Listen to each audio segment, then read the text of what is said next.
함께 만드는 언론 미디어 협동조합. 여기는 국민TV.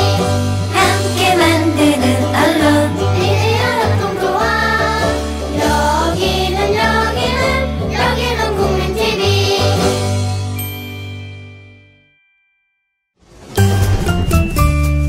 귀로만 듣던 국민TV의 팟캐스트를 이제 보이는 라디오로 시작합니다. 국민TV 광고를 모집합니다. 조합원과 비조합원 여러분, 자신이 속해 있는 기업과 사업체, 그리고 알리고 싶은 모든 것들 다 좋습니다. 광고를 원하시는 분은 신청해주세요. 홈페이지 kukmin.tv, 국민.tv 또는 지역번호 02-3144-0933번으로 연락주세요. 여러분의 많은 참여 바랍니다.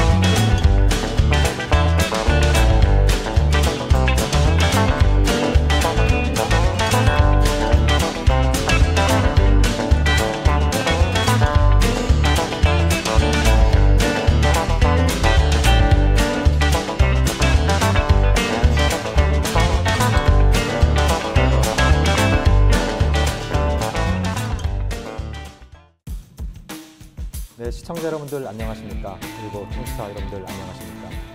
김종대 정욱식의 진짜 안보 보이는 라디오 3회 순서 시작하도록 하겠습니다. 저는 진행을 맡고 있는 평화네트워크의 정욱식이고요. 오늘도 변함없이 안보계 귀싸대기요? 예, 본인이 그 표현을 제일 좋아하시는 것 같아요. 네, 김종대 편집장님 함께 자리하고 계십니다. 네, 구국의 귀싸대기 김종대입니다. 안녕하십니까? 네. 근데 방송 시작하기 전에 이 화면에 비친 본인의 외모에 대해서 상당히 불만이 많으신 것 같아요. 얼굴이 안 되는 사람은 항상 컴플렉스가 심합니다. 그렇지만 박근혜 대통령만큼 심하진 않아요. 예, 그분은 청와대에서 이렇게 외부로 나가는 사진을 직접 고르시는 분이니까 어디 뭐 머리카락 한 올 흐트러진 법이 있습니까?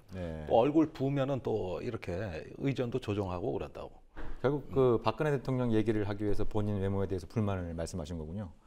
그런데 이건 뭐 제 탓 아닙니다. 이거 다 붙이시는 것 같아요. 제가 선택한 거 아니에요. 다 타고난 걸 어떡합니까, 그죠? 그리고 우리 시청자 여러분들 지금 TV로 보시는 분들은 이 지금 테이블 위에 뭐가 놓여 있나 이렇게 궁금하실 텐데요. 이게 그 아크릴 수세미입니다. 아크릴 수세미. 이게 저희가 뭐 광고하기 위해서 이걸 들고 나온 건 아니고요. 네. 방송 시작 전에 문희정 아나운서께서 이걸 저희들한테 하나씩 주셨어요. 네. 예.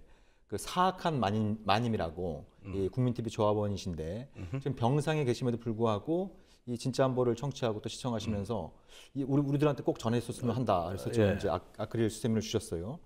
문희정 아나운서가 이 수세미를 저희들한테 준 의도는 어디 있다고 보십니까?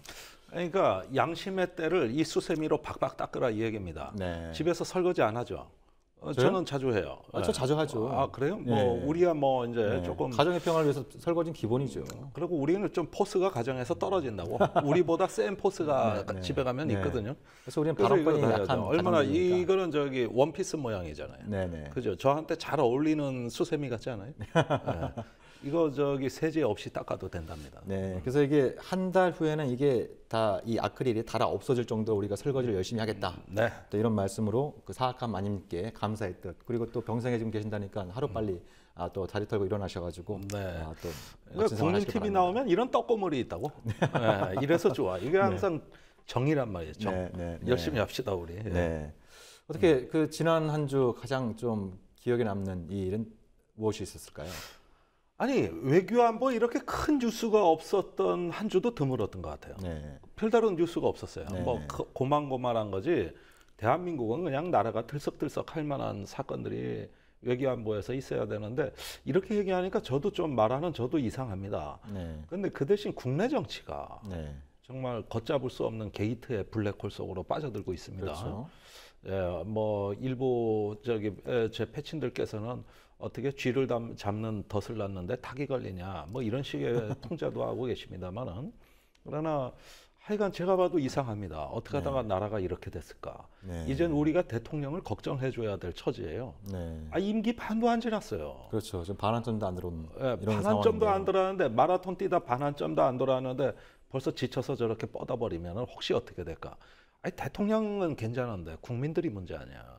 그래서 참 여러 가지 나라가 어지럽습니다. 이게 참 뭐 누굴 탓하겠습니까? 본인들이 자초한 건데. 그러니까 그 뭐 이제 박근혜 대통령이 취임하기 전에는 뭐 많은 기대를 표한 분들도 계시겠습니다만 지금 대체적인 분위기는 평균만 해달라. 뭐 이렇게 뛰어난 업적 그런 건 기대도 하지 않으니까 더 나빠지지만 상식의 말고. 수준에서 그렇죠. 상식의 수준에서 할 일만 제대로 했으면 좋겠다 이런 말씀도 하시는 분도 계십니다만 역시 이제 지난 한 주를 돌아볼 때 이제 세월호 일주기에 가장 우리한테 큰 일이었고 그렇죠. 그리고 그 지난 뭐 목요일이 이제 정확히 1년째 되는 날이었고 그래서 목요일, 금요일, 토요일 어제 계속 이어서 이제 추모 집회 다양한 행사들이 열리지 않았습니까? 이거를 놓고도 정말 그 경찰들이 있어요. 또 제2의 이제 저기 이제 차단벽이 설치가 되고 그렇죠. 그런 거 보면서 좀 어떤 느낌이 드셨어요? 글쎄 뭐 저는 이 뭐 일주기 이제 추모 문화제로부터 그 어떤 그 촉발되는 어떤 우리 사회의 갈등이 또 오늘 조선일보 일면에 태극기를 소각하는 사진을 게재함으로써 이제 또 뭐 우리가 익히 알고 있었던 그런 어떤 이념적인 갈등 내지는 어떤 소수에 대한 어떤 다수의 배제 논리 쪽으로 이 주류 어떤 여론이라는 게 형성되고 있다는 걸 알고 굉장히 서글픔을 금할 수 없습니다. 자꾸 외부 세력 들먹이고요. 외부 세력 들먹이고 뭐 촛불 광우병 시위에 그 어떤 불순함을 오버랩 시키는 거죠. 그럼으로써 이제 그 어떤 행동하는 시민들이 왠지 불안한 세력, 어떤 그 불순한 세력인 것처럼 이미지가 더 칠해지고 있죠. 참 그런 면에서는 역시 정상적인 소통이 잘 안 되는구나. 이 세월호에서 이제 뭐 일부 그 시위대들이 이제 경찰과 충돌을 하고 했습니다만 저도 그 현장에 있었어요. 그 시청 앞에 문화재 갔습니다만 가장 많이 나오는 어떤 질문은 국가란 무엇인가? 그러니까요. 과연 국가는 우리에게 무엇인가? 이 점을 많이 질문하더라고요. 그런데 묻고 있는 겁니다. 또는 국가는 우리에게 무엇이어야 하며 앞으로 국가는 어떻게 돼야 되는가 이런 점에서 우리 시민들이 갖고 있는 어떤 국가에 대한 실존적인 질문이죠. 이거는 사실 우리가 간과하고 또는 벗어버릴 수 없는 질문입니다. 우리가 지고 가야 될 질문이자 우리 스스로 존재에 대한 재확인이다. 이런 것들을 준엄하게 질문할 때 누군가는 답을 해줘야 되고 또는 답을 내리지 못할 때는 같이 그 답을 찾아가야 됩니다. 이런 어떤 위대한 항해가 우리 앞에 놓여 있는 것이죠. 그럼으로써 이런 어떤 그 상처 속에서 어떤 꽃이 피고 또 열매가 맺는 하나의 어떤 국가의 발전, 이건 정상 국가입니다. 그런데 그 시간에 9박 12일을 외국 나가서 엉뚱한 소식만 전해오는 이건 비정상 대통령이죠. 그러니까 저는 비정상을 정상화하려면 우리 사회 공동체가 안고 있는 문제의 중심에 정치 지도자와 시민이 만나서 토의하고 같이 문제 해결책을 모색하는 이런 정상 국가가 돼야 되거든요. 이게 바로 비정상의 정상화 아니겠어요? 그렇죠. 대통령 스스로 가장 많이 말씀하는 부분입니다만 본인이 사실 좋은 말은 다 했어. 말은 너무 아름다워. 그 말씀하신 거의 한 절반만이라도 3분의 1만 해도 이렇게 국민들이 힘들어하고 피곤할 건 없을 거라는 생각이 듭니다만 아무튼 뭐 그 지난주에 있었던 그 집회 현장에 대해서도 이제 공권력이 무자비하게 진압하고 또 차단하고 또 일부 언론에서 자꾸 이제 거기 또 색깔론까지 들먹이고 이런 모습들을 보면서 이 대한민국이라는 나라는 어떻게 보면 순수한 마음으로 슬퍼할 자유도 없는 나라가 돼버렸구나. 이건 좀 안타까운 심정을 금할 수밖에 없게 돼요. 글쎄요. 그러는 와중에 보궐선거에서 지금 여당의 구호가 헌법 수호 세력이랍니다. 누가 헌법을 위반했습니까? 이런 것으로 프레임을 자꾸 만들고 보궐선거도 그렇게 가고 있어요. 물론 이번엔 재미 못 볼 것 같지만 근데 기억하십시오. 1975년에 긴급조치 9호가 발령됐는데 이 긴급조치 9호는 유신이 선포한 긴급조치 중에 가장 악명 높은 그 긴급조치입니다. 이건 뭐 법도 아니에요. 국회에서 합의한 어떤 결의도 아닙니다. 대통령 말 한마디예요. 그 내용인즉슨 헌법 개정이나 헌법 개편 논의에 대한 모든 일체의 논의를 불온시한다. 네. 또는 언론을 이것을 보도하거나 또는 방송하는 것을 네. 전부 금지한다. 네. 그러면 우리 저기 집 앞에서 술 먹다가 술안주로 뭐 헌법이 그렇게 중요해 이런 식의 말 한마디 하면 잡아가던 그렇죠. 세상입니다. 네, 네. 만약에 뒷자리에 경찰서 정보과 형사나 아니면 중앙정보부 직원이 있거나 이랬다면은 보통 그 말 한마디 갖고 2년형, 3년형을 살았고 네. 이름만 들어도 끔찍한 임혁당, 난민전 이런 사건들에서 무고한 사람들이 사형 언도받고 즉각 형장의 이슬로 사라졌습니다. 네, 네. 그런데 이런 어떤 그 무자비한 탄압, 유신은 1인, 박정희 1인을 위한 독재라고 해도 과언이 아닌데 네. 이런 모든 논의가 헌법의 이름으로 자행이 됐다는 겁니다. 네. 그러니까 헌법에 대해서 말하지 말고 네. 그것은 논의 자체가 금지가 되고 의문도 제기하지 말라는 거였어요. 네. 너무나 이 악명 높은 그 긴급조치 9호가 75년 5월에 선포가 됐습니다. 바로 네. 다음 달이면 40주년이 네. 되는 거죠. 그런데 이 지금 대한민국의 오늘날 지금 바로 헌법이라는 것을 빙자하면서 헌법을 내세우면서 사실은 또 과거로 회귀하려는 역사의 수레바퀴를 거꾸로 돌리는 시도가 나타났다는 건 왠지 닮은 꼴이다. 그런데 그러면 또 긴급조치 같은 거 선포할 거냐? 이 긴급조치는 유신헌법도 위반한 거예요. 그 악명 높은 유신헌법으로도 이건 못하는 겁니다. 네, 그렇죠. 예, 그런데 이제 지금의 어떤 그 우리의 시민들의 저항 또 그동안 1년을 한숨과 눈물 또 그러면서도 남몰래 어떤 분을 사귀면서 살아온 어떤 유족들이나 네.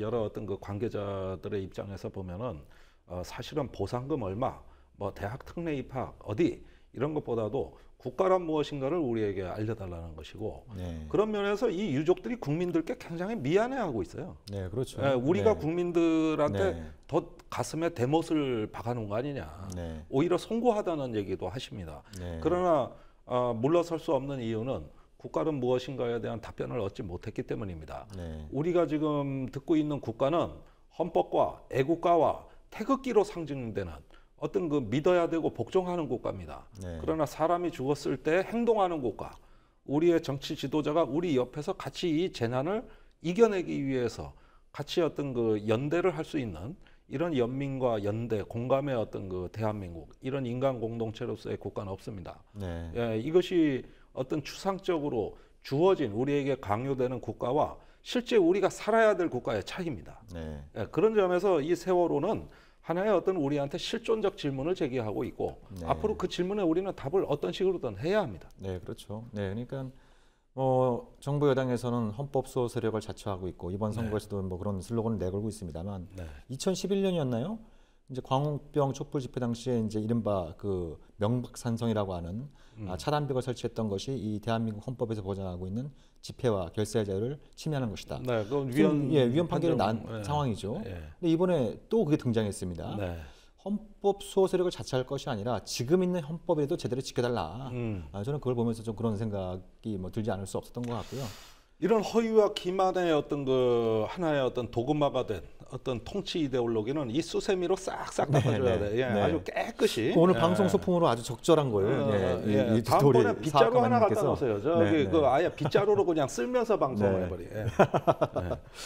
네, 참 아주 안타까운 그 문제입니다만 그래도 우리가 이제 많은 국민들이 또 함께 해주셨고 또 많은 국민들이 일주기를 맞이해서 잊지 않겠다라고 또 스스로 다짐했던 이런 부분들이 갈수록 좀 비정상으로 치닫고 있는 대한민국을 바로잡는 길이다라고 하는 좀 그런 단호한 의지를 갖고 우리가 지금 이번 상황을 딱 임한다면 좀 더 좋은 나라, 좀 더디고 힘들겠습니다만 더 좋은 나라 만드는 거 그렇게 어렵지 않은 일이 아니지 않겠습니까? 아니 당연하죠. 국가는 수없이 많은 상처와 또는 어떤 그 좌절 속에서 항상 딛고 일어서는 그 힘으로 어떤 그 세계 속에서 우리가 정말 자랑스럽고 자긍심이 넘치는 이런 나라로 성장하고 발전하는 겁니다. 예, 이런 아픔이 우리에게 있어서 큰 자산이란 사실. 이건 뭐 굉장히 좀 역설적인 얘기입니다만은 이 슬픔은 우리한테 힘이 될 수 있어요. 또 지금의 어떤 어려움은 우리가 왜 용기를 가져야 되는지를 이유를 가르쳐 주는 거거든요. 그런 만큼 이 고통 또는 어떤 참사라는 것은 우리한테 어떤 의미를 갖고 있다고 생각을 합니다. 그 의미를 우리의 어떤 감수성으로서 이렇게 포착해서 깨닫는 거죠. 예, 뭐 사실은 사람은 누구나 태어나면 죽습니다. 어떤 죽음이든 다 똑같은 거죠. 그러나 그럼에도 불구하고 작년 한 해 우리는 너무나 많은 죽음을 봤을 때 그 죽음은 우리한테 정상적인 일상에서 그냥 아는 죽음이 아니었습니다. 윤일병이 1박 2일간 670대를 얻어맞고 사망했습니다. 그리고 또 임병장이 난사한 총에 5명이 피를 흘리면서 빨리 구조하면 그중에 몇 명은 살릴 수 있었거든요. 우두커니 쳐다보고 손을 못 쓰는 사이에 죽어갔습니다. 세월호에서 또 마찬가지로 이건 뭐 너무나 잘 아시는 사실이고요. 작년 한 해 왜 이렇게 많이 어떤 우리의 가슴을 울리는 죽음들이 많았을까? 그것도 대부분 앳된 청춘들이 그런 것들이 이제 우리에게 있어서 하나의 어떤 우리의 인생관 또 우리 국가의 어떤 그 격을 달리하는 하나의 자산으로 삼고 밑거름으로 된다면은 더 좋은 나라 왜 못 만들겠어요? 그러니까 그 뭐 세월호 일주기를 맞이해서 정말 바뀐 게 아무것도 없는 가장 기본적인 출발점이 됐어야 될 진상 규명조차 한 발도 지금 내딛지 못하고 있는 이런 상황이 있고요. 그리고 지금 이제 그 작년에 있었던 윤일병 사건이나 임모병장 사건도 언급을 해주셨는데 그 사건을 거치면서 정부나 군 당국에서 외쳤던 게 있지 않습니까? 병행혁신, 2번 다시 이런 일이 재발하지 않도록 만들겠다. 근데 뭐 우리가 좀 이따 좀 다뤄보겠습니다만 지금 병행혁신이 좀 시쳇말로 개판이 되고 있다 이런 말씀 그러면 그 있어요? 얘기부터 하죠. 그 얘기부터 좀 하는 걸까요? 저는 병행혁신위원으로 참여를 했습니다. 그렇죠. 그런데 지금 자문위원으로도 계속 자문위원으로 활동하고 있고요. 이게 개판되고 있는 게 이게 편집장님께서 제대로 자문을 못 하셔서 그런 거 아니에요? 저도 그 책임의 일단이 있죠. 근데 민간군 병행혁신위원회라는 건 뭐냐면은 군이 도저히 우리 힘으로 이 사태 수습이 안 된다. 민간의 도움을 청한 겁니다. 손을 내밀은 거고 우린 그 손을 잡아준 겁니다. 그런데 50여 개 과제 중에서 누가 뭐래도 국민들이 가장 관심을 가진 건 2가지였어요. 군 사법제도 개혁과 병영 옴부즈만, 인권 옴부즈만을 설치하느냐 마느냐 이 문제였습니다. 2개 다 하기로 했습니다. 이런 어떤 그 개혁안을 담은 대국민 발표회를 가진 게 작년 12월입니다. 그렇죠. 그리고 지금 채 석 달 가량이 채 안 지났어요. 작년 연말에 했으니까. 한 4개월 가까이 좀 이제 4개월 정도. 이런 4개월 정도 지났는데. 잠깐 덧붙이자면은 그러니까 기본적인 취지는 이제 군 옴부즈만 제도는 그런 어떤 군내에서 발생할 수 있는 각종 가혹행위나 그런 범죄 행위를 예방하고자 하는 이제 외부에서 그걸 이제 감시하고 교정함으로써 감시하는 예방적 조치다라고 하면 사법제도 군 사법제도 개혁은 그런 일이 발생했을 때 일벌 백계함으로써 그걸 일종의 이제 재발하지 않도록 하는 어떤 사후적인 조치의 성격이 강한 이런 어떤 취지이기 때문에 이게 병행혁신의 이제 양대축으로 양대축이죠. 거론했던 거 아닙니까? 가장 중요한 겁니다. 그럼 하나하나씩 짚어보면 지금 옴부즈만 제도 어떻게 되고 있습니까? 자, 옴부즈만 제도는 당시에 그 설치한다는 거에 대해서는 군이나 민이나 이견이 없었어요. 야, 이건 무조건 가야 되는 거야. 이거 안 하면은 국민들이 용서 안 할 겁니다. 단지 그 운영 세칙에 있어서 그 옴부즈만을 국가인권위 같은 국무총리 산하기관에 두느냐. 이거는 중간 아닙니다. 아니면 이왕 하는 거 더 한 걸음 더 나가서 국회에 두느냐. 아니면 한 걸음 후퇴해서 국방장관 밑에 두느냐. 이것이 이제 쟁점화됐는데 결국은 많이 싸웠습니다. 우리는 국회에 두는 것이 가장 바람직해 보이지만 이 정치와 군의 어떤 긴장을 과연 이길 수 있겠느냐 해서 군에서 굉장히 강곡하게 그걸 반대했어요. 그래도 그걸 안건으로 올리면서 중간안으로 정이 그렇다면 일단 국가인권위원회를 활용하자. 이런 데다가 이제 그 국방감독관 옴부즈만을 둠으로써 그러면 이 절충안은 받을 수 있냐고 해서 받았습니다. 그래서 이렇게 절충이 된 내용을 다 개혁과제에 포함시킨 거예요. 1안, 2안, 3안으로. 그런데 최근 상황 어떻게 됐는지 아십니까? 어떻게 되고 있습니까? 일절 언론은 거의 보도가 안 되는 것 같아요. 아예 뭐 이 과제 자체를 장기 추진 과제로 일단 재분류해서 당장 도입하는 게 아니라 당장 도입하는 게 아니고 장기 과제로 먼 훗날 하고 싶을 때 안 하겠다는 게 마찬가지네요. 그다음에 하더라도 장관 산하에 국방장관 이렇게 해서 자기 식구 시키겠다는 겁니다. 그러니까 2가지 점에서 계약이 된 거네요. 하나는 당장 도입할 것처럼 얘기했다가 장기 과제로 밀어버리고 그건 사실상 뭐 안 하겠다는 거고 안 하겠다는 거 마찬가지 의미고 또 하나는 이제 그 국가인권회 혹은 이제 총리실 산하로 해서 좀 그 민쪽의 역할을 강조했던 게 당초 초안이었다고 한다면 이제 지금 나오는 안은 국방부 장관, 국방부 장관 산하에 두겠다. 그러면은 네. 이거는 사실 안 하겠다는 얘기하고 똑같은 건데 네. 이런 정부 입장이 최초로 지지난주에 그 국회 병역문화특위에서 네. 한민구 장관의 입을 통해서 정부 입장으로 나온 겁니다. 네. 물론 국회에서 용납 안 하겠지만 네. 그러나 정부 입장이 이렇게 바뀐 거예요. 불과 4개월 만입니다. 네. 그러면 그동안에 입 아프게 얘기해가지고 합의안 만든 거 다 어디로 갔습니까? 그러니까요. 이거는 합의 위반일 뿐만 네, 아니라 정면으로 배신하는 거예요. 사실 저도 이 얘기를 듣고 국방부 자문회의에 쫓아갔습니다. 네. 따졌죠. 그랬더니 뭐 결정된 건 없습니다만 어렵다는 얘기를 하더라고 국방부에서. 네. 당초 초안대로 원안대로 가기 어렵다. 네, 아니 이 옴부즈만이 도입됐을 때 부정적인 것만 설명을 하는 거야. 네. 결정은 안 됐다 그러면서도 네. 그 부정적인 게 뭐냐? 국회 와서 다 뒤집어 버립니다. 뭐 불시에 쳐들어옵니다. 자료 요구합니다. 지휘권이 마비됩니다. 이 얘기거든요. 이 얘기예요. 그 옴부즈만 제도를 갖다가 자기들이 어떤 그 군에 대한 이적 행위로 간주하는 거네요. 글쎄 그래가지고 네. 아니 제가 얘기했죠. 옴부즈만은 깡패가 아니다. 네. 여기 가서 뭐 부대 가가지고 두들겨 패고 뭐 뒤집어 엎고 지지고 볶고 이거 하는 게 옴부즈만이 아니라 법에서 정한 절차대로 그러니까요. 우리가 정당하게 자료를 수집하고 조사권을 행사하는 것인데 이것이 왜 군의 지휘권을 무력화한다고 보는 거냐.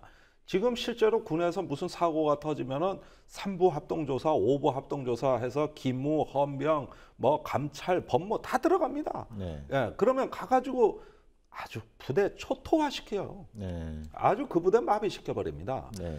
초토화하고 마비하는 건 당신들이 이미 하고 있는 거예요. 네. 국방부 스스로 하고 있는 겁니다.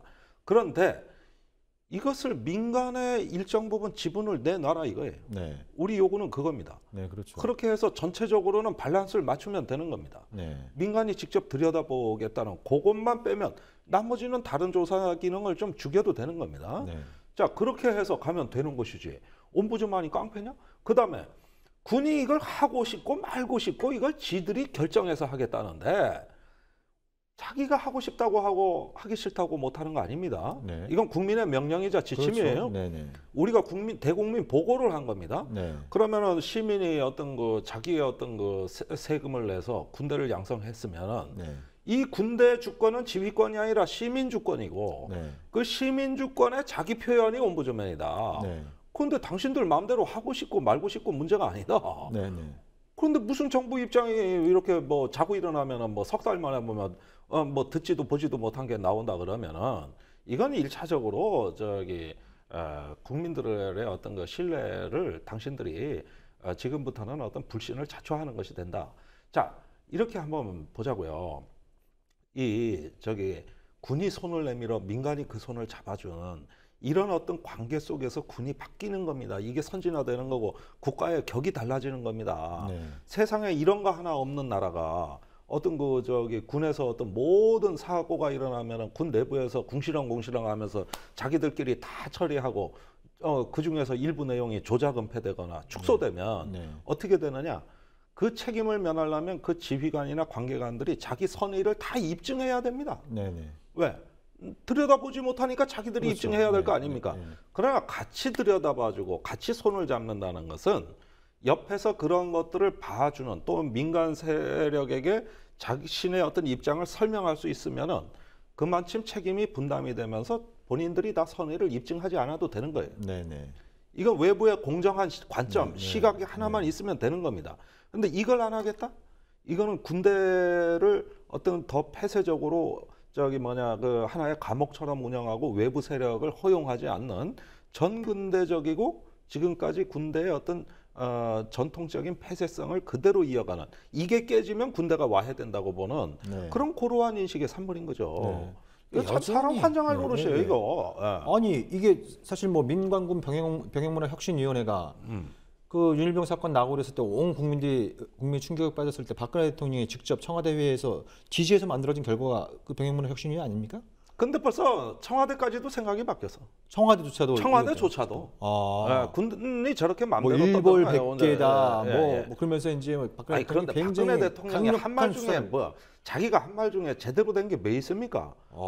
약속하면 돌아서서 뒤집는 사람들인데. 네. 그러니까 이런 점에서 우리 국민들이 정말 냉철하게 보셔야 될 것은 세월호 문제만 심각한 게 아니에요. 군내 사망 사건도 똑같이 돌아가고 있어요. 네. 그러니까 이제 소나기만 피하면 된다. 소나기만 피하면 된다. 뭐 이런 심사를 가지고. 이래서 옴부즈만 말아먹겠다는 겁니다. 네. 국방 인권 감독관 안 두겠다는 겁니다. 지금 국방부에 아예 본심이 나왔어요. 네. 그러면은 자기들 마음대로입니까? 그러니까요. 군에 대한 어떤 그 헌법적 원리는 뭡니까? 민간에 의한 군사력 통제. 그렇죠. 우리는 문민 통제 국가고 네. 이것이 민관 군이 합의한 국가의 명령이라면은 군인은 복종해야 되는 존재입니다. 네. 자기들이 안 해? 생각해 보니까 하기 싫습니다.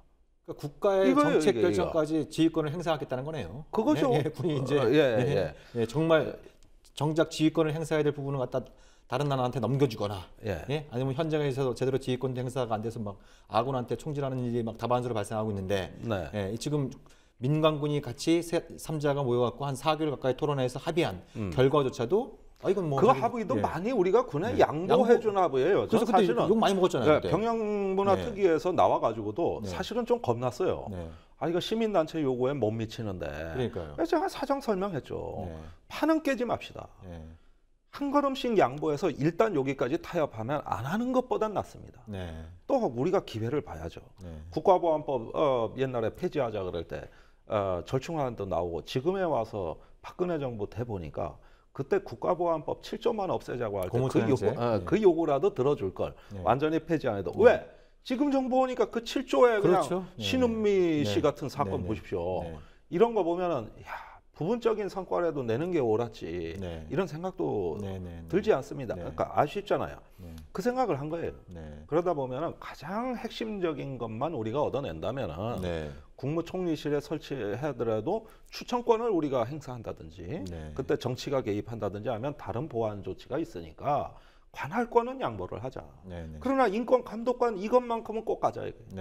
이거 하나가 있고 없고 차이가 너무 중요하다 이겁니다. 그렇죠. 네네. 근데 뭐 지금 이건 뭐 아주 물거품인데 어디로 증발해 버릴 것 같아. 그러니까 이 군수뇌부도 정치인들하고 너무 닮았어요. 작년에 세월호 사건 있은 다음에 선거했을 때 새누리당 출마자들이 다 그 읍소하면서 이번만 도와주시면 모든 걸 바꿔놓겠습니다. 이렇게 국민들한테 약속해놓고 선거 끝나니까 입 싹 닫고 있지 않습니까?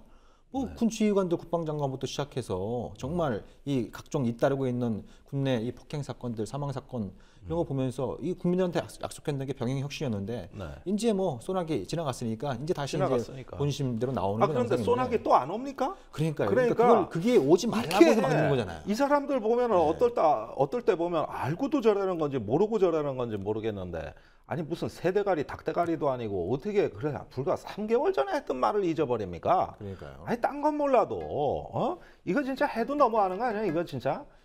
야, 그러니까 지금 이제 옴부즈만 얘기 좀 지적을 했고요. 또 하나의 축인 군 사법제도 개혁. 이것도 좀 뭐 개판이 되는 겁니까? 이건 더 열받는 얘기예요. 더 열받아요? 더 열받아요. 어떤 면에서 그런가요? 자, 세상에 말이지. 우리가 어느 전 세계를 다니더라도 어떤 거 뭐 공산국가, 뭐 독재국가 빼고 그 민주국가 중에서 어떻게 이 군대 지휘관이 입법, 사법, 행정을 다 합니까? 사실 절대군주예요. 제가 국방부 출입 기자들이 이런 얘기하는 거 들은 적 있어요. 만일에 너 국방장관 할래, 대통령 할래 하면은 국방부 한 3년 출입해 보잖아. 나 국방장관 할래 이런다는 거야. 왜? 여기는 와 보니까 어떤 장관, 사령관, 무슨 사단장 이런 지휘관이면은 말이죠. 모든 걸 다 갖고 있잖아요. 사법권을 갖고 있는 겁니다. 사법권. 이 사법권은 뭐냐? 수사가 벌어질 때 수사관을 임명하고, 그 다음에 기소를 할 땐 검사를 임명하고, 재판을 할 때는 법관이 아닌 현역 그 장교를 재판장으로 보내고, 재판 판결이 끝나면은 판결문에 지휘관이 또 감형을 할 수 있고, 이 권한을 지휘관 한 명이 다 갖고 있다 이겁니다. 그러면 사단에서 A라는 장교가 사고를 쳤는데 사단장이 아는 사람이에요. 그런데 같은 사단에 B라는 장교를 재판장으로 앉혀놓으면 이 B라는 장교가 누구 눈치를 보겠냐 이게. 그러니까 이렇게 연고로는 자기 어떤 그 식구 감싸주는 이걸 하지 않으려면은 군사법원 폐지가 정답입니다. 그렇죠. 사실은. 그런데 노무현 대통령 때는 군사법원 폐지를 골자로 하는 사법제도 개혁안을 마련했죠. 그렇죠. 이거에 군인들이 다 들어놓았어요. 네. 군대 망했다는 거야. 나 참. 아니 전 세계에 이런 나라가 대한민국밖에 없는데 그 외국 군대는 어떻게 하는지 모르겠는데 이것도 고심을 해서 네. 이것도 사법제도 그렇게 하다 보면 틀림없이 또 장기화되고 질의멸렬해서 합의가 안 되니 이것도 안 되겠어요. 네. 좋다. 군사법원을 설치하는데 네. 사단 군사법원 없애자 이거. 네. 사단장이 지 혼자 다 한다. 그렇죠. 네. A라는 사단에서 사건이 터졌으면 B라는 사단에서 누가 와가지고 재판장 하면 조금 나을 건데 네. 이게 아니라 같은 그 식구끼리 안에서요. 재판한다는데 이거 안 되니까 전부 사단 이런 거 다 폐지하고 네. 군당 군사령부급으로 올리자. 네. 그다음에 심판관이라고 하는 이 현역 장교가 재판장하는 이거 헌법에 뭐요? 국민이 법관한테 재판받을 권리가 있는데 법관이 아닌 사람이 와가지고 네. 재판을 다 진행하잖아 혼자서. 네. 네. 이렇게 되면 안 되니까 심판관제도 없애자. 네. 그런데 당신들이 또 군사기밀 뭐 또 군의 특수성 얘기하니까 좋다. 뭐 성폭행, 강간, 절도, 폭행 뭐 이런 것들은 군사기밀하고 관계가 없으니 네. 일반 재판하고 네. 똑같이 하고 네. 이건 똑같이 하고 군사 기밀을 요하는 사건이래봤자 뭐 있겠냐. 저기 예를 들어 흑금성 사건. 네. 뭐 북한에 가서 이중간첩 노릇한 네네. 정보사 장교가 있다. 뭐 이건 국가 1급 기밀이 벌린 거 이런 거 몇 건이 있겠죠. 네. 그럼 그것만 네네. 이 전문성이 있는 장교를 재판의 심판관으로 넣는 요거는 우리가 양보를 하겠다 이게. 네네. 군사 기밀 사건만 그 대체 네. 그런 방향으로 합의가 되지 않았었나요? 합의됐죠. 근데 지금 또 뒤집게 하고 있는 겁니까? 또 뒤집기 하고 있지. 어떤 식으로 뒤집게 하고 있는 거예요? 저기 심판관제도 현행대로 유지. 네. 이렇게 해가지고 그게 핵심이잖아요. 네. 이게 핵심 중에 핵심이죠. 예. 이게 근데 그건 지금 방식대로 계속 가겠다. 계속 가겠다. 또 그러니까 어떤 역시 요게 예. 저기 정부 입장은 결정 안 됐다는 게 공식 입장인데 네. 국방장관께서 병영문화특위 와가지고 심판관제도는 현행대로 유지해야 된다 그러니 그 다음에 나머지 개혁도 장기 과제로 빼겠다는 거예요. 핵심은 현행 유지하고 나머지는 장기 과제. 장기 과제. 네. 그것도 역시 마찬가지로 안 하겠다는 얘기죠. 그러니까 안 하겠다는 거야. 안 하겠다. 야, 뭐 말 어렵게 너무- 합니까 우리가. 너무하네, 하면 하고 진짜. 안 하면 안 하는 예, 것이지. 예. 근데 요 두 가지가 예. 병영문화혁신에서 너절너절한 거 국민들 다 비웃어요. 네. 또 무슨 휴대폰을 병사들한테 지급한다. 또 애들 여가 시간에 독서 운동을 한다. 무슨 재능 기부 동아리를 해서 댄스 동아리, 영어 동아리를 한다. 아이고 그런 너절너절한 과제들. 안 하는 것보단 낫겠지. 지역적인 거잖아요, 그건. 그 여가 시간에 그러면 책 읽히고 바둑도 해야 되고 그다음에 댄스 동아리 해야 되고 그다음에 뭐 인성 교육 해야 된다 그러고. 그럼 애들이 좋아할 것 같죠? 천만의 말씀이죠. 여가 시간이 또 하나의 업무 시간이 그렇죠. 됩니다. 네네. 이런 게 몇십 개예요. 이런 게. 네. 그런데 병영에서 법과 정의 말하자면 인권이 살아 숨지는 거는 제도 개선입니다. 네. 그건 이 두 가지밖에 없었어요. 네. 예. 두 가지가 어떻게? 네. 입 싹 닦겠다 이거. 입 싹 닦겠다. 요 얘기입니다. 우리 진짜안보가 잠깐 이 병행혁신 문제에 대해서 일단 뭐 작년 12월 말에 뭐 정부가 발표를 했으니까 네. 불만족스러운 거 있더라도 그래도 뭐 한 1, 2보 정도 전진한 거니까 앞으로 이제 입법 과정이라든지 국회에서 논의를 좀 지켜보겠다. 뭐 우리가 이제 작년 말에 방송을 하면서 그런 말씀을 드리지 않았습니까? 그래서 한 3, 4개월 안 다루는 사이에 또 개판이 돼가고 있네요. 개판이 돼가고 이게 있는데 또 앞으로 주목해야겠네요, 이거. 이 이면에는 여러분들이 이제 군 지휘관들의 이런 정서를 좀 보셔야 됩니다. 자, 우리가 이런 개혁안을 만들어 군과 장시간 여러 날에 걸쳐 토의해가지고 군과 합의해서 만든 이 개혁안의 의미는 국민이 군에서 요청한 도움에 손길을 잡고 선의로 만들어준 제도입니다. 예, 우리가 그럼 같이 한번 잘해보자 해서 그렇죠. 예. 실제로 한 걸음 양보해서 선의로 그러면 군을 믿고 요 정도 선에서만 한번 개혁을 해보자고 한 겁니다. 그런데 지금 군 지휘관들은 이걸 악의로 해석하고 있습니다. 민간이 군에 간섭해가지고 군을 무너뜨리고 우리 지휘관의 권위를 싹둑 아주 싹 말아먹으려는 이런 불순한 시도라고 해석을 하고 반발하는 거예요. 우리의 선의를 악의로 해석했습니다. 이건 국민의 명령을 국민의 어떤 지침을 복종하기는커녕 이걸 뒤집어 엎는 악의적으로 이 문제를 다시 뒤집어 엎었다. 이게 진실이라면 자 시민이 낸 납세자들이 낸 어떤 그 소중한 자원으로 군대가 양성되고 운영이 되는데 그 군대는 우리가 잘 써먹자고 한 집단이란 말이에요. 우리 자산이란 말이에요. 근데 우리 말 안 듣겠대요. 우리 말 안 듣겠다는 거예요. 네. 이게 보수 진보 문제입니까? 그렇죠. 국민 여론의 80%가 하라고 한 그겁니다. 이게. 그러니까 대통령도 그렇고 하다못해 뭐 조선일보 사설도 그렇고 이런 방산 비리니 군대 내 폭력 사건이니 뭐 이런 것들은 이적행위라고 표현하지 않았습니까? 예. 아군의 전투력을 갉아먹는 이적행위다라고 얘기할 정도로 가장 보수적인 정치 집단과 보수적인 매체조차 이적행위다라고 얘기를 한 문제인데 이게 이제 시간이 지나면서 사람들 관심사에서 좀 멀어지니까 완전히 지금 없었던 일, 이런 거 다시 만들어 놓고 있는 이런 상황이에요. 아니 이런 식으로 군대를 계속 그렇게 정말 어떤 발전의 시계가 멈춘 이런 군대로 끌고 가겠다고 한다면 군 지휘관들이 흔히 하는 문법으로 한번 얘기해 봅시다. 어떻게? 누가 제일 좋아할까? 누가? 그러게요. 저기 우리, 이북에 뚱뚱하신 분이 제일 좋아할 거 아니야. 구체적으로 검명을 하지 않겠습니다. 그럼 우리 그 청취자 여러분들, 시청자 그러니까 여러분들의 이게 이적행위가 아니면 무슨 누가 이적행위를 했다는 거야. 우리가 실상이 그래요, 실상이. 사실 오늘 방송에서는 좀 한일 관계를 깊이 있게 좀 다뤄보려고 했는데 우리가 세월호 얘기 좀 하고 또 이제 그래도 살짝 기대를 했던 평양혁신 이런 말씀을 나누다 보니까 진짜 열받네요. 진짜 열받습니다. 작년에 우리 사회, 우리 국민들한테 가장 큰 충격을 줬던 것이 세월호. 그리고 군대 내에서 발생한 각종 반인권적인 폭력행위 이런 것들에 대해서 국민들한테 그렇게 충격을 줬고 정치권 또 정부에서 그렇게 국민들한테 약속을 했던 사안들인데 하나도 이루어지고 있는 게 없다. 이것이 이제 대한민국의 현실이고. 국민 여러분 여태까지 회초리를 들었다면 앞으로 몽댕이를 두십시오. 몽둥이를 들으세요. 말 안 듣는 애들은 어떻게 해야 돼? 이게 결코 우리 김종재 편집장께서 우리가 폭력 시위를 조장하는 발언은 아니다. 우리 귀엽게 이걸로 문대죠, 뭐. 그런 적폐는 이걸로 빡빡 문대하고 좀 없애겠다고 좀 약속을 좀 드리고. 수세미로 그냥 얼굴 갈아버려야 돼. 아무튼 이 정말 그 답답한 상황들이 좀 계속되고 있습니다만, 근데 이게 나라 안에서만 그런 게 아닙니다. 나라 밖에서도 정말 좀 우리가 주목해야 될 일들이 많이 벌어지고 있는데요. 그러니까 4월 16일 정확히 이제 세월호 침몰 일주기가 되는 날이었습니다만 4월 16일에 미국 워싱턴에서 한미일 외교차관 회의가 열렸습니다. 나 그거 참 궁금하던데 그 역사상 처음이에요. 저도 뜻밖이었는데 외교차관 한미일 외교차관 회의가 열린 건 그 4월 26일 날 회의가 첫 회의였답니다. 역사상.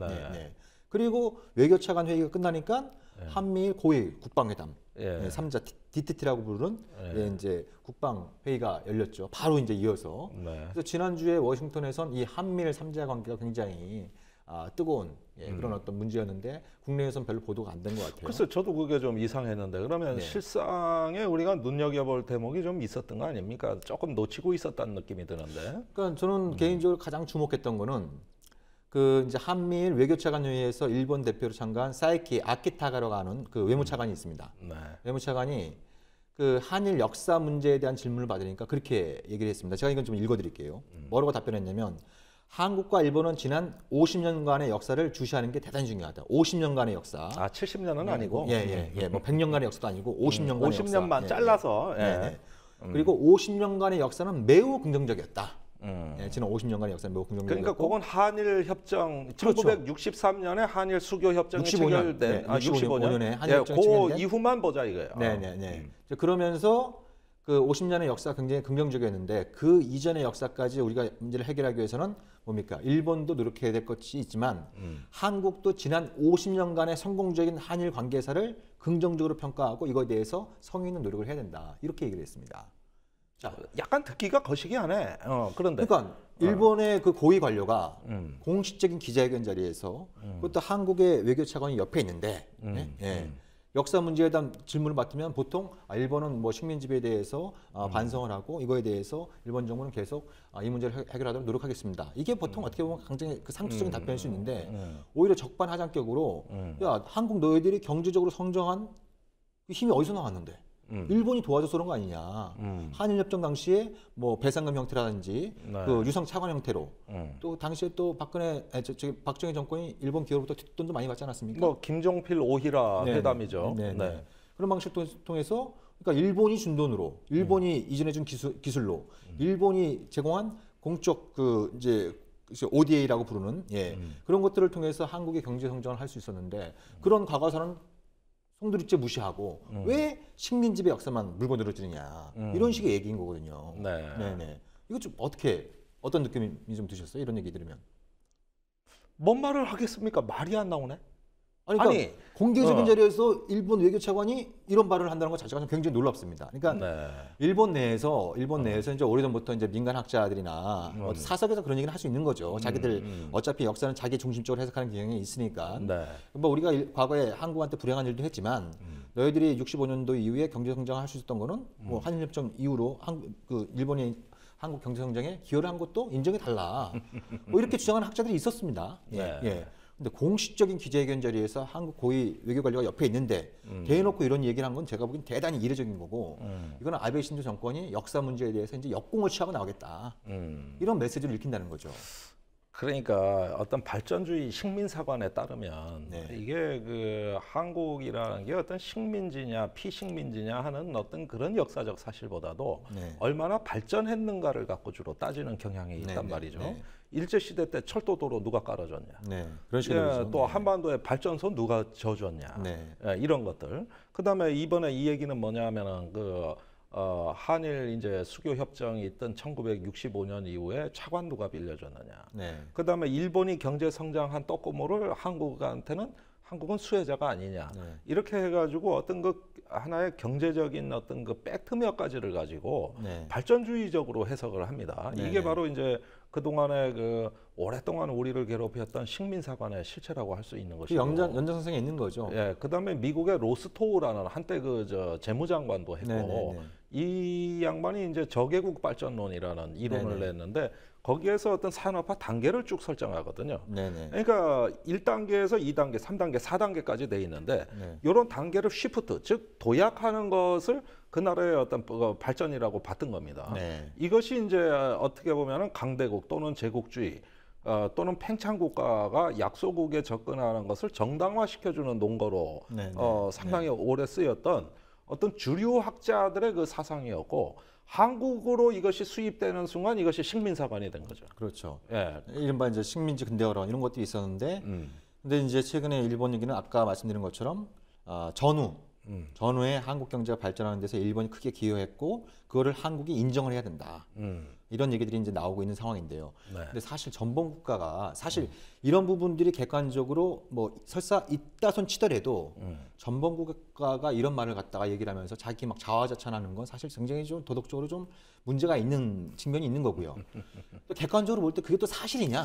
예를 들면 이 논리는 이렇게 보면은 돼요. 이건 뭐 제가 실제로 겪는 일입니다만은 제가 잡지사니까 인쇄소에 맡겨야 되잖아. 근데 사실은 많이 밀렸다고. 지금 외상값이 많아요. 그런데 그러면은 제가 미안해야 돼, 인쇄소가 미안해야 돼. 편집장님 미안해야죠. 당연히 책 만드는 죄인 되는 거 아니야, 그죠? 그런데 이렇게 따지는 게 아닙니다.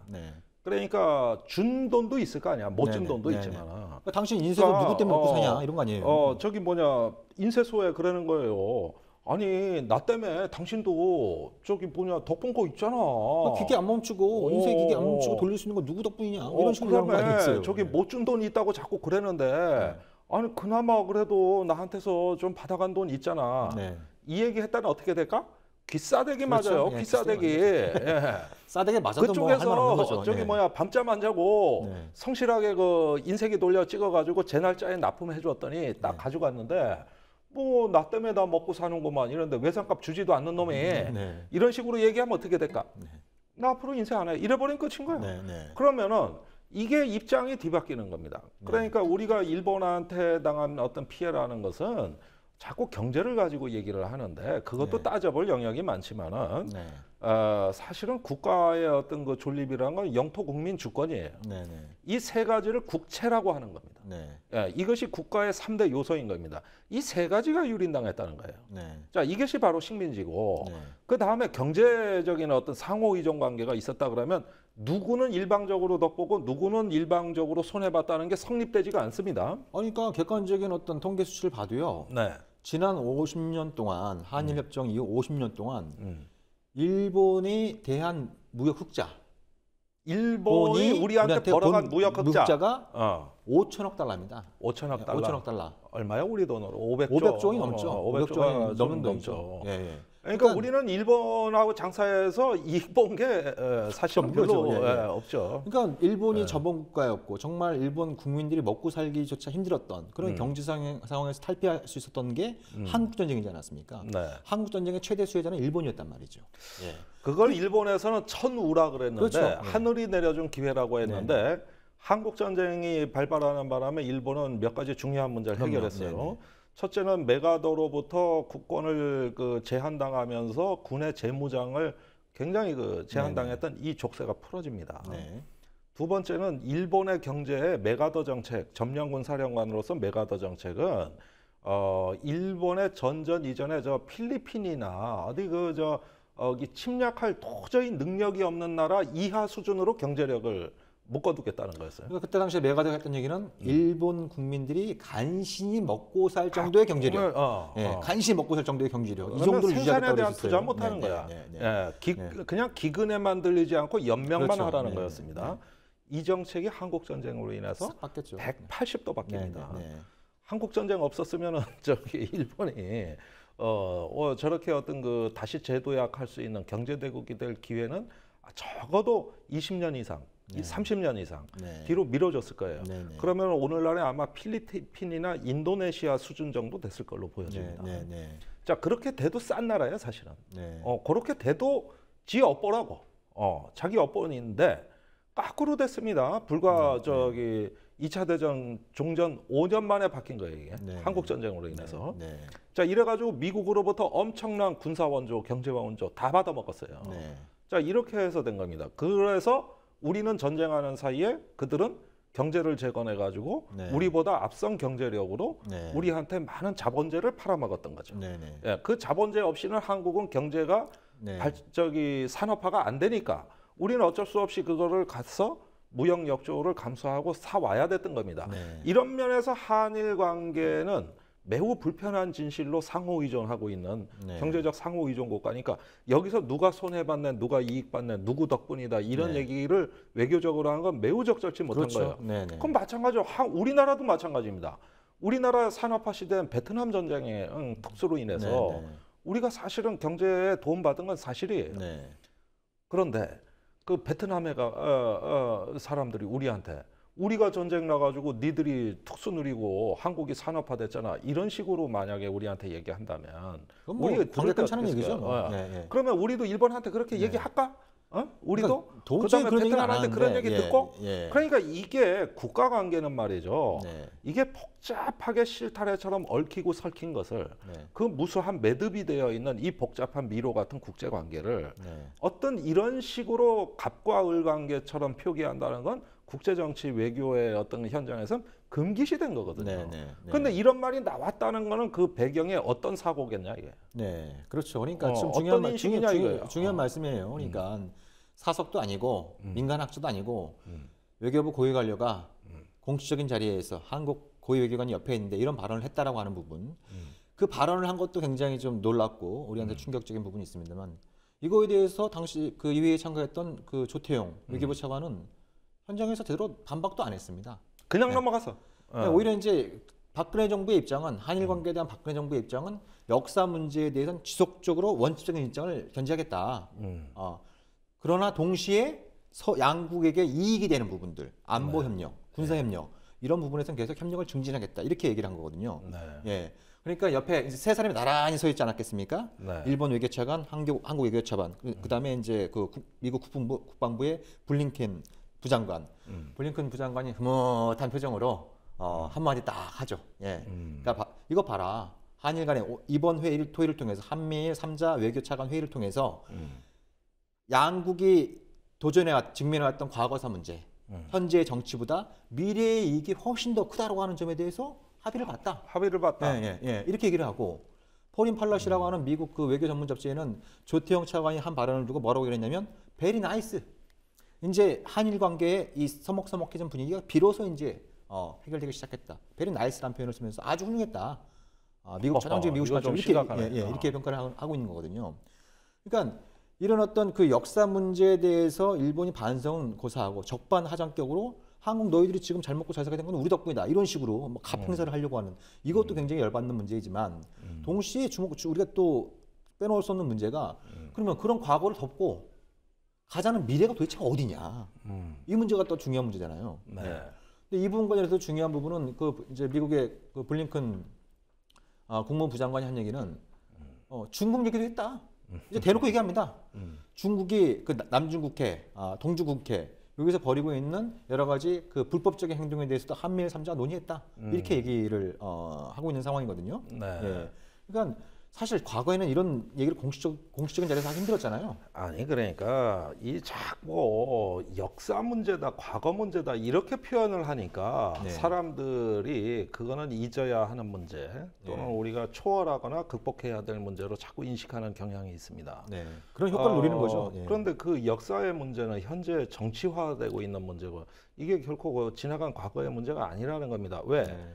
이런 역사 문제를 우회함으로써 가져가고자 하는 어떤 동아시아, 특히 동북아시아의 국제 질서라는 것은 네. 하나의 과거의 중국을 견제하던 대륙 세력에 맞서던 해양 세력의 재건이거든요. 네네. 해양 네트워크의 재건입니다. 네. 그런데 반도 국가인 어떤 사실은 섬나라나 마찬가지지만 네. 이 대한민국을 그러한 해양 세력의 네트워크에 편입을 시킴으로써 네. 어떤 중국, 러시아와 같은 대륙 세력에 맞서는 하나의 대치전선을 긋겠다는 그렇죠. 얘기거든요. 네, 네. 이걸 미래라고 얘기하는 네. 겁니다. 그렇다면 역사를 잊자는 건 무슨 얘기일까요? 이런 측면이 있는 거죠. 그 역사를 다시 답습하자는 것과 동일한 언어가 네. 되는 거예요. 네. 내가 예컨대 바람을 폈어. 우리 진짜요? 가족 몰래 앞에 예컨대라고 수식어 네. 붙었어. 그런데 예컨대인지 아닌지는 네, 뭐 네. 여러분들이 모르잖아. 그죠? 네, 내가 네, 어떻게 네, 했는지는. 네. 자, 그런데 걸렸어. 네. 마침 요즘 간통죄도 폐지됐어. 그렇죠. 네. 그래가지고 이거 뭐 폐지도 됐는데 뭐 집에 가서 씩씩 웃으면서 하면은 처음이 아니거든. 네. 그러면은 우리 가족이 저한테 얘기하는 거예요. 당신 전에도 그랬는데 과거는 잊고 새 출발하자 그랬다. 네. 근데 또 그랬다. 또 과거 잊자 그래야 되느냐? 또 새 출발하자 그래야 되느냐? 네. 네. 그러면은 여보 다 지나간 일이야. 우리 가정을 생각해. 네. 우리 미래로 나가야 돼. 우리 애들이 있어. 이렇게 말을 하고 나오는 거야. 네. 그 실제로 해보신 것 같은데. 아니 이제 너무 나는 논리가 여성법을 세련되어 많이 보니까 예. 그러면은 네. 좋다 과거를 잊고 미래로 간다 하는 문제야. 네. 어떤 가족이 반대하겠어요? 네. 어떤 부인이 반대하겠어? 그렇죠. 그 대명분에 대해서. 네. 그걸 누가 반대? 당연히 나가야지. 애들이 있지. 그러려면은 과거에 그랬던 거에 대한 어떤 그 다시는 이게 재발되지 않으리라는 어떤 그 네. 진정성만 보여주면 되는 거거든. 네. 네. 싹싹 길어야 되거든. 네. 근데 왜 과거를 얘기하냐고 따져버리면은 네. 그 부인이 그 진정성을 믿겠냐 이게. 그렇죠. 안 믿을 거 아니야. 그렇죠. 네. 그러면은 이게 지금 과거의 일이냐 이거야. 네. 한 번 바람 핀 놈 또 피잖아. 네. 한 번 저기 뭐냐 습관이 잘못 들이면. 네. 네. 근데 지금 일본의 나쁜 습관이 나옵니다. 그러면은 과거의 노무현 대통령은 동아시아를 이 평화공존의 새 질서로 가자고 하는데 그 중에서 일본하고는 단기적인 긴장은 감수하겠다. 네. 그러나 어떤 하나의 동아시아 질서가 평화 공동체로 갈 때 결국은 일본 내에 내재하고 있는 평화적 본성이 일깨워줌으로써 네. 그 세력이 우리한테 도움을 요청하고 같이 가자고 손을 내밀 것이다. 네. 그 손을 잡아야 된다. 네. 그러면 정말 미래로 가는 거다. 네. 이게 바로 동북아 구상입니다. 네. 그런데 지금 저기 미래로 가자고 하는 그런 구상이 아니에요. 네. 그런 구상이 아니고 마치 바람핀 남편이 또 바람피기 위해서 과거를 잊어달라고 사정하는 어떤 그 이중성과 유사한 후한무치한. 예. 후한무치한. 근데 왜 나를 눈 부릅뜨고 쳐다봐 지금? 지금 나 이상하게 보고 있는 거 아니야 지금 나를? 제가 예컨대라는 표현을 제가 잠시 내가 망각을 너무 했습니다. 리얼하게 묘사했단 말이야 내가. 지나간 일이야 제가 그 예컨대라는 표현을 잠시 망각을 했는데 이건 정확히 이제 예시를 든 거니까 우리 청취자 이게 여러분들 현재 문제이기 때문에 이렇게 목소리가 높아지는 거지. 이걸 과거의 문제라고 지금 칩을 해버리면 예, 그러면 우리 스스로 정신의 감옥 속에 우리를 가둡니다. 도덕의 무덤 속에 우리를 파묻는 겁니다. 그런 부분들이 미래로 잘 계승되자고 하는 거예요. 어떻게 보면 모든 독재자나 특히 보수 정권은 과거라는 말을 참 싫어하는 것 같아. 세월호라는 말, 또 뭐 요즘 어디 뭐 광주 4.19 이런 데 보면은 어떤 그 참 기념사 보고 제가 어이가 없어서 집에서 보다가 벌떡 일어났어요. 네. 예? 그 그러니까 과거를 미래에 대한 동력으로 삼자는 얘기인데 네. 이런 얘기를 단순히 어떤 그 뭐 그걸 극복하고 초월하고 이런 용어를 쓴다는 거예요. 네. 네. 그거는 뭐예요? 우리 뇌세포가 그렇게 기억을 쉽게 지우지 못합니다. 그렇죠. 미안합니다만 예. 우리 기억의 저장소는 그렇게 컴퓨터 딜레트 그 삭제 누르면 싹 지워지듯이 그지? 네. 이렇게 우리 뇌가 작동하지는 않습니다. 네. 우리 국민 생각보다 똑똑합니다. 우리 이 방송이 뭐 약간이라도 기여를 했으면 바람입니다만 아무튼 그 이제 중요한 부분은 그런 것 같아요. 그러니까 박근혜 정부가 이른바 투트랙 역사는 원칙적으로 대응하겠다.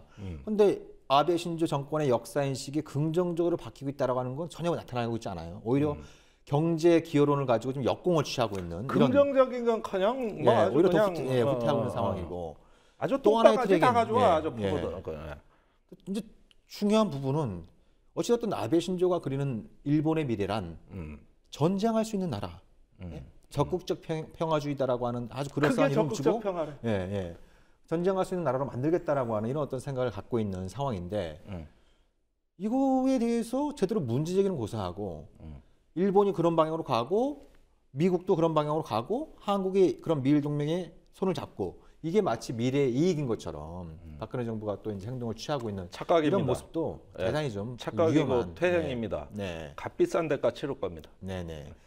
자, 어느덧 방송을 마쳐야 될 시간인데요. 우리가 뭐 그런 말이 있지 않습니까? 흔하게 하는 그 말 중에 이웃과 친해지기 위해서 또 다른 옆집을 욕하지 마라, 적으로 만들지 마라 이렇게 이런 얘기가 있습니다만 우리가 여러 가지 측면에서 일본하고 친해질 필요는 있는 거죠. 그렇지만 그 친해지기 위해서 그걸 왜 반대합니까? 북한을 완전히 명시적인 적으로 삼고 중국을 잠재적인 적으로 삼고 이런 어떤 과정이 그 가운데에 놓인 우리 한반도라고 하는 한국이라고 하는 국민들이 살고 있는 집을 굉장히 위태롭게 할 수 있는 그런 결과를 초래할 수 있다라고 하는 그런 점을 좀 우리가 다시 한번 되새길 필요가 있는 것 같습니다. 맞습니다. 네, 저희 진짜 한번 세월호부터 시작해서 최근 한일 관계까지 쭉 짚어봤습니다. 우리 김정대 편집장께서 이제 이번 주에 중국 출장 다녀오시는데, 네, 다음 주에 못 뵙습니다. 네, 그 다음 주에 아주 따끈따끈한 중국 이야기를 가지고 방송을 진행하는 것으로 하고요. 다음 주엔 스페셜 게스트 한번 모시고 우리 김정대 편집장 대타 역할 잘 부탁드리도록 하겠습니다. 청취자 여러분들, 시청자 여러분들 감사의 말씀드리고요. 진짜 한번 다음 주에 다시 찾아뵙도록 하겠습니다. 네, 고맙습니다. 감사합니다.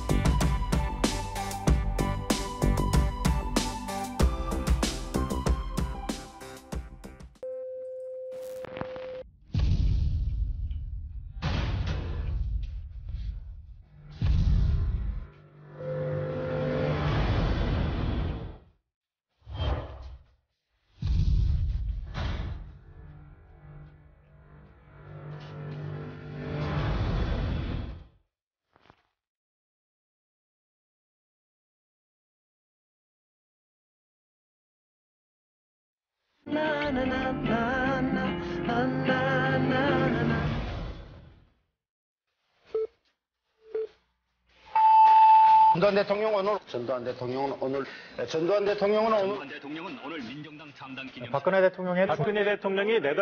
대통령이 오늘 네덜란드로 떠났습니다.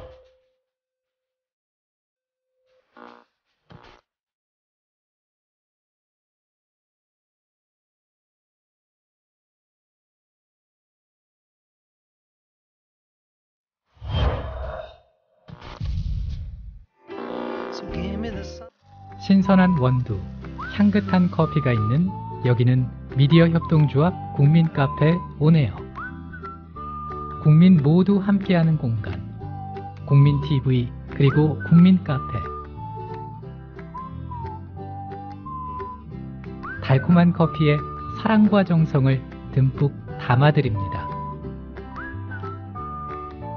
향기로운 커피가 있는 곳, 자유롭게 책도 볼 수 있고 사람 향기도 느낄 수 있는 넓은 문화공간, 생생한 라이브 공연, 그리고 도심 속 작은 미술관까지 낭만이 있고 여유를 즐길 수 있는 쉼터, 나눔과 사랑이 넘치는 카페, 국민카페 온에어. 우리는 국민TV 조합원. 보기만 해도 힘이 나는 조합원. 다 함께 만나볼까요?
우리는 국민TV 조합원.